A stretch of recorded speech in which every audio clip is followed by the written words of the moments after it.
I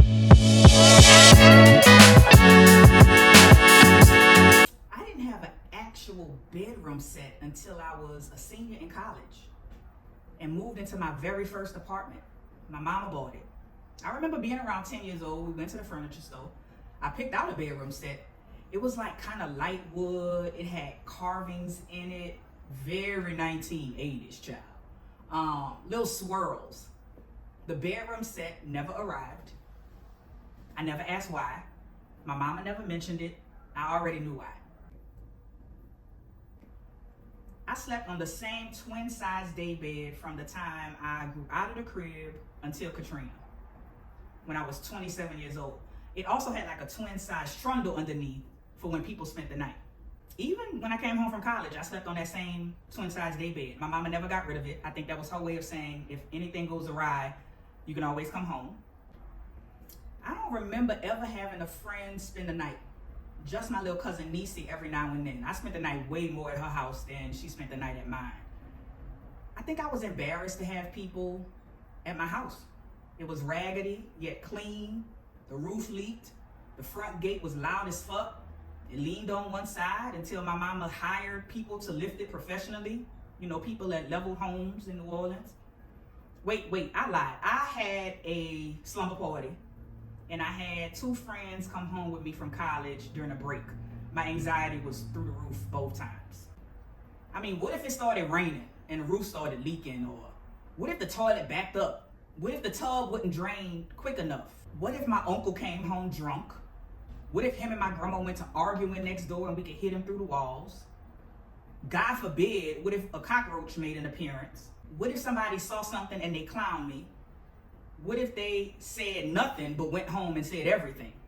I remember I would have people drop me off at another house that wasn't my house. It was like a block away. It was much nicer. It was leveled. It had an automatic storm light that came on when you walked up to it. So they had this little nook you could hide, not hide, but you could walk into. And so they really thought I went inside, and they would blow their horn and they would drive away.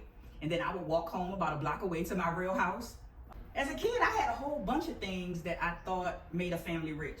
If they didn't use their front door as their main entrance, like they used the side door or a driveway door, if they had a driveway, if they had like a room that kids couldn't go into that was only used for formal settings, not plastic on the couch, because my great aunt had plastic on the couch. If they had like an ice maker in the front of their refrigerator and like the little place where you get water out of the front of the refrigerator, if they had an upstairs, downstairs house, if they had a living room set and bedroom sets that matched, I mean, the list goes on.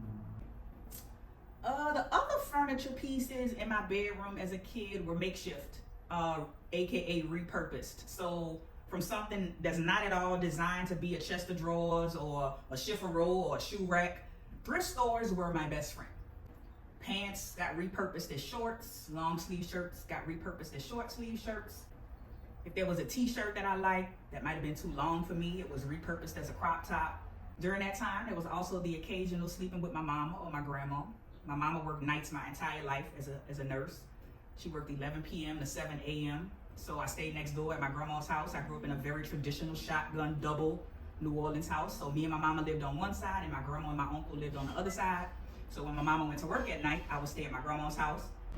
So after complaining enough about my grandma snoring, I was pretty smart about it. I was like, Ma, I think it's impacting me at school. I can't stay awake. Grandma snored too much. So eventually my grandma got me a cot that folded in half, and I would sleep in between this big old piano and a big oak table that was in my grandma's living room. Nobody played the piano at my house. And so I would sleep on this cot, and my grandma's living room became repurposed as my bedroom. I vividly remember my repurposed alarm clock. It was the sound of the Times-Picayune newspaper hitting my grandma's window when newspaper person threw it on the front porch every morning at around 5:45 a.m.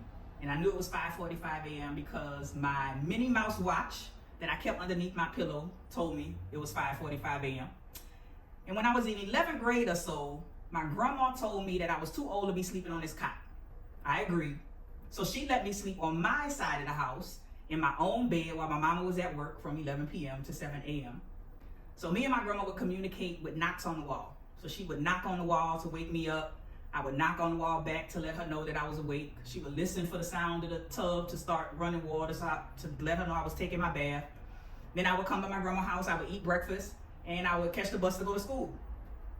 To this day, I don't think my mama know me and my grandma had that going on. My mama probably still think I slept on that cot until I graduated from high school and went to college. Well, if she ever see this video, she'll know.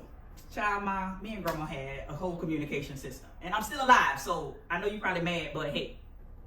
To this day, I repurpose poverty. Even though financially I don't usually have to, it's a matter of habit at this point. I firmly believe that growing up poor births creativity. And I have said more than once that you need a little poverty in your life. What's wrong with a lot of people? They haven't had enough, even a smidgen of poverty in their lives. But it's likely that I'll never buy another matching bedroom suit. It's likely that I'll never own a matching living room suit. They just too matchy-matchy. Like, I seldom wear matching suits. I love thrift stores and consignment stores for that very reason. They let my creative juices run wild. A couch over here, a chair over there, a blazer here, some pants there. I will forever repurpose poverty. I'm never gonna let a matchy-matchy world tell me that my thrift store expertise is not valuable. I've never shopped off mannequins, and I never will. Although, back to the list of things I thought made people rich, the kids that looked like the mannequins, that matched the Nike shirt, the Nike shorts, the Nike shoes, that made me think that people was rich. But anyway, when I lived in Queens, I decorated my bedroom for real. The first time as an adult, I really got into it, decorating my bedroom. And let me tell you something, it was something cute. I wish I had a picture to show y'all. I exhumed my 16-year-old self. I allowed that person's vision of creating something amazing out of limited resources run wild. It was cute. It was a cute bedroom. So now I have a queen size bed. I've also had a king size bed in the past. However, I won't lie to you. I'd give so much to sleep in that twin size day bed again. Or that cot that folded in half in my grandma's living room. I would even give so much to sleep next to my grandma again, despite her snoring. One more night in New Orleans, one more night in that house in Holly Grove, one more night. I would give a lot. Yesterday was my grandmother's 104th birthday. If she had been alive, she would have turned 104 years old yesterday. Yes, I grew up in a house with a Scorpio mama, a Cancer uncle, an Aries grandma. I wonder what my grandma would think about the world in 2024. I know one thing. I will forever repurpose poverty.